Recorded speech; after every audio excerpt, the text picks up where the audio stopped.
So it's been just over a year since I picked up the Ricoh GR IIIx. If you haven't watched the initial video I made about it, I'll link it down below in the description, but I thought it would be a good time to just kind of sit down, talk about this camera and like the past year of using it and how my opinions about it have changed.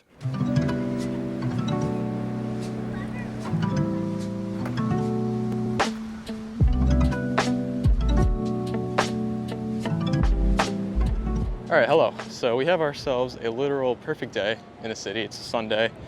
It's not that hot. Light is great. So just gonna kind of walk around, shoot with this a little bit. We're gonna go to a park that just reopened for the first time in like 2 years, I think it was closed for. So just gonna go shoot there. And yeah, I know there's a bit of a continuity issue here because I cut my hair after filming that A-roll, but I genuinely did not think I would be filming more footage for this video, but here we are.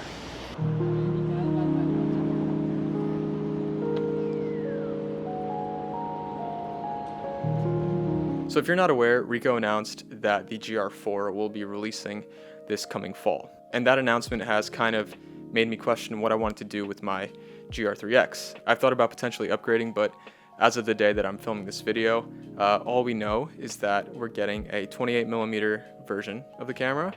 We're getting a new lens, imaging engine, and sensor. So we don't know the full specs of the new model. We also haven't heard if there's going to be a 40mm version of the GR4, which it probably will come, but we just don't know when. I've also thought about potentially just keeping the GR IIIx, as well as just selling it outright with no plans to replace it. When I first bought the GR IIIx last summer, it was because I wanted a small camera that could be less of a hassle to carry around with me than my Sony. And I would say that for the most part, it served that purpose pretty well. So in the last year, this thing has come out with me to places like Portugal, London, Japan, and then some small trips in between, as well as events like a Foo Fighters concert, the US Open, just some like off days when I'm hanging out, and then of course days like today, just my typical days of street photography.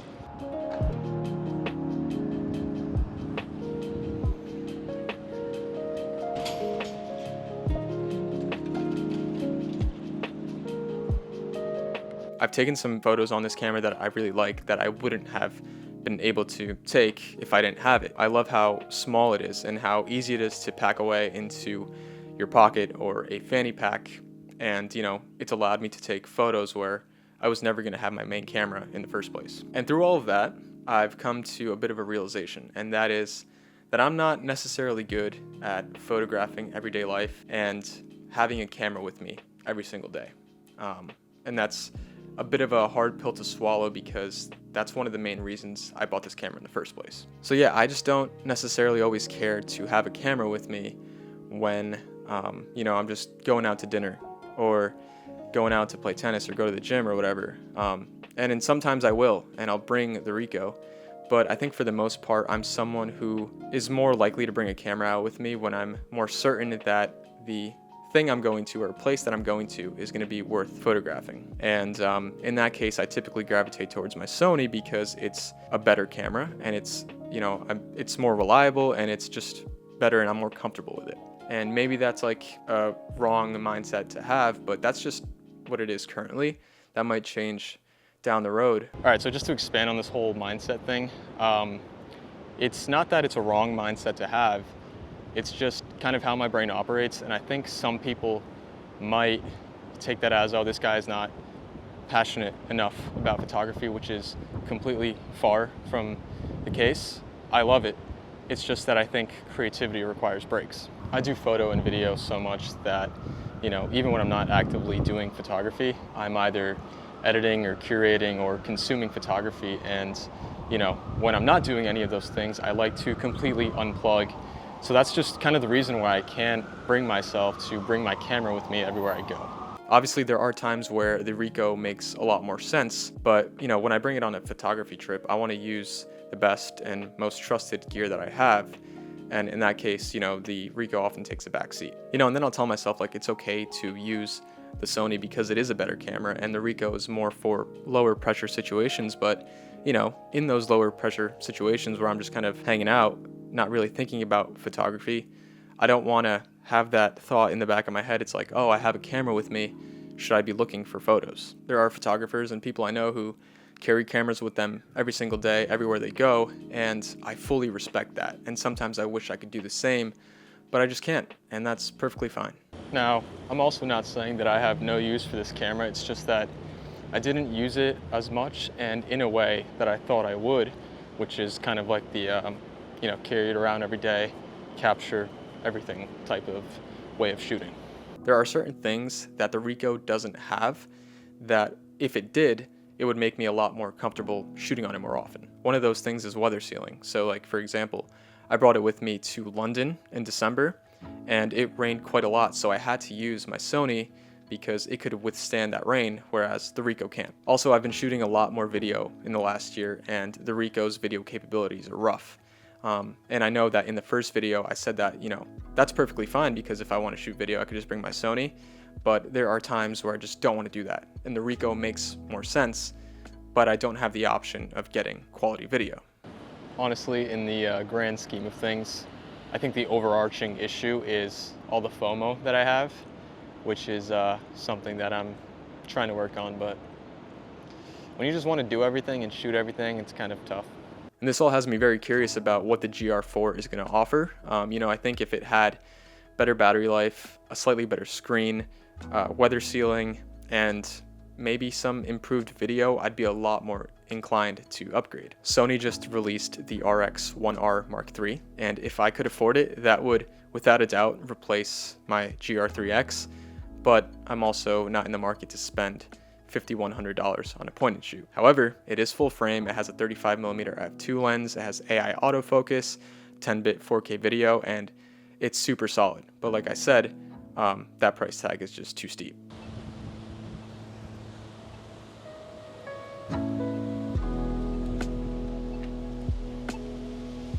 So another thing that's kind of weird with the Ricoh is that sometimes it'll tell you you're at 1 bar of battery, and then like 2 minutes later, it'll say it's back up to 2. Very strange. I don't know if it's because like the current conditions, like I was in the sun and now I'm kind of more in the shade, so I don't know if that's what it is, but it happens literally all the time. I really like this spot. The light is perfect. I think I'm good here.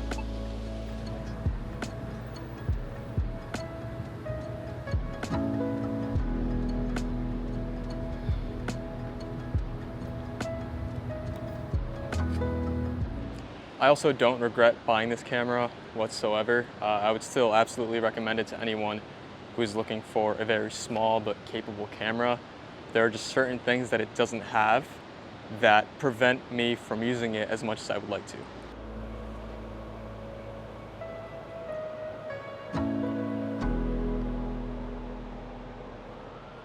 All right, battery just died, so gotta change it out.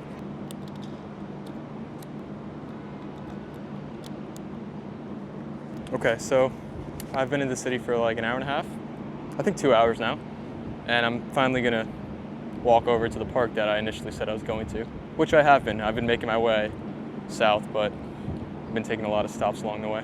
I wouldn't have known that this park was open because I don't really come down to like this side of Lower Manhattan a lot, but there's this red building here that looks pretty brutalist, which is kind of cool. I don't know if you can go inside, but I'm gonna give it a shot. Okay, so this is the building I was talking about. Looks cool.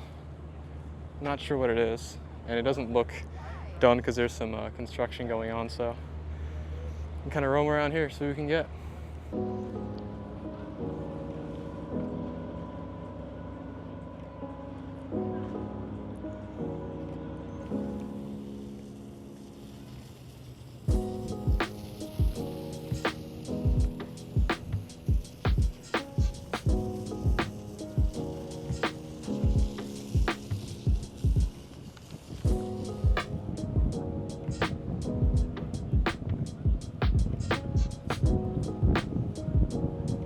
This camera is also not really suited for night photography, which is why I always have to bring my Sony if I know that I'm going to stay out late. But this has a 2.8 lens, so you have to raise the ISO, and I find that once you start editing night photos, the files kind of fall apart kind of quickly. I've also considered that if I were to upgrade, I might go for a 28mm version instead of 40, because I find that 40 could be a bit redundant and 28 would be a little bit more versatile, where I can bring a 50mm prime on my Sony if I was going to bring my Sony, and then I would have the GR4, which would just be a 28mm, so I'd have a combination of 50 and 28 and not like 50 and 40. And at the end of the day, I still really like this camera, but I've just come to more realizations about it and about the way I shoot using it once I kind of left that initial honeymoon phase. Like I said, I've gotten some images on this camera that I really like that I wouldn't have gotten otherwise, and I think the best part about it is just how good this camera is given the size. On the first video I made, everyone was asking me where I got this lens hood from. Faisal gave it to me, however it is from Square Hood, so I will link that in the description. So yeah, what I decided to do with this camera hinges on what features and specs we're going to get on the GR4. Today is August 3rd, and this video is not going live for at least another 2 weeks. So if the specs get announced in that time span, then just cut me some slack. If you see me posting a video in a couple months titled something like "I bought the Ricoh GR4," then obviously you'll know my decision. But if not, then I either decided to keep this or just sell it without really getting a replacement. But either way, I will let you guys know whether it is in a video or a blog. So yeah, that's it. Thanks for watching. Presets linked below, and I'll see you in the next one.